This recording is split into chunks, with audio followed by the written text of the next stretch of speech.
ஆண்டவர் யாருக்கா வெயிட் பண்ணுகிறார்? கிதியோனுக்கு தான். நம்ம நினைக்கிறோம் நான் கொடுக்கிற பணம் தான், நான் கொடுக்கிற பொருள் தான், நான் கொடுக்கிறது தான், அது ஒண்ணு அவருக்கு வேண்டாடா. அவருக்கு தேவை நீ தான்.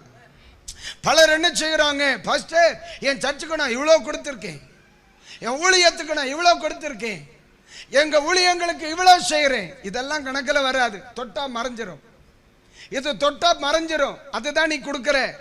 ஆண்டவருக்கு தேவை நம்முடையதல்ல, நாம் தான் என்பதை கர்த்தர் வெளிப்படுத்தினார். ஆண்டவர்களை ஒரு ஊழியத்திற்கு அழைத்திருக்கலாம், உங்ககிட்ட ஒரு ஆண்டவர் ஒரு பொறுப்பை தந்திருக்கலாம்.